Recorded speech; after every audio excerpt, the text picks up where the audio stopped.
সব মোট ভুই একসাথে চষা আসলাম। আসসালামু আলাইকুম এভরিওয়ান, আশা করি সকাল ভালো আছেন। নতুন একটি ডেইলি ব্লগে সকলকে জানাচ্ছি স্বাগতম। তো সকালবেলা ঘুম থেকে উঠে ছেলেবেলে পড়াইয়ে নিয়ে কোচিংয়ে গিয়েছিলাম। কোচিংয়ে পড়াইয়ে নিয়ে তারপরে কালকে পরীক্ষা নেওয়ার জন্য কিছু কোশ্চেন তৈরি করলাম এবং সেগুলো প্রিন্ট করলাম। প্রিন্ট করার পরে বাড়ি এসে খাওয়া দাওয়া করে ঘুমাইছিলাম। ঘুম থেকে উঠে গোসল মোসল করে খাওয়া দাওয়া করে এখন বাগানে এসে ভিডিওটা শুরু করছি। তো আজকে সারাদিনে যা যা করছি সেগুলো থাকবে আজকের ভিডিওতে। আশা করি আপনারা সম্পূর্ণ ভিডিওটা দেখবেন। তাহলে চলুন আজকের ভিডিওটি শুরু করা যাক।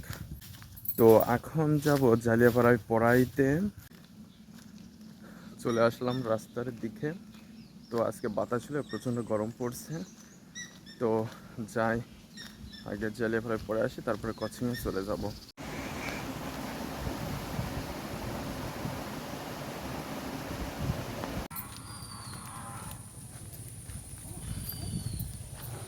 তো পড়ানো হয়ে গেল। তো জালিয়াপাড়ায় পড়াই নিয়ে চলে আসলাম এখন কোচিংয়ের কাছে। তো যাই, রুম খুলবো এখন। এই যে আমাদের কোচিং।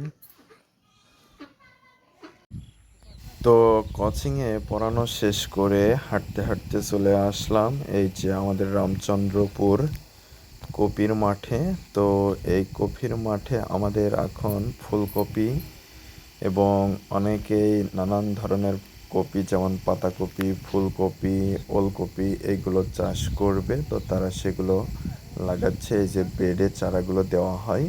তো আমরা আসলাম, এই যে আমাদের জমিতেও লাগানো হচ্ছে। তো আমি যেহেতু কোচিংয়ের কাজে ব্যস্ত আছি তাই এখানে আসতে পারছি না। তো আমার আব্বা একা একা লাগাচ্ছে, তো আমি দেখতে আসলাম।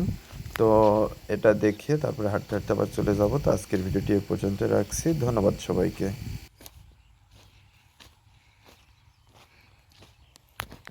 সব মোট ভুই একসাথে চষা আসলাম।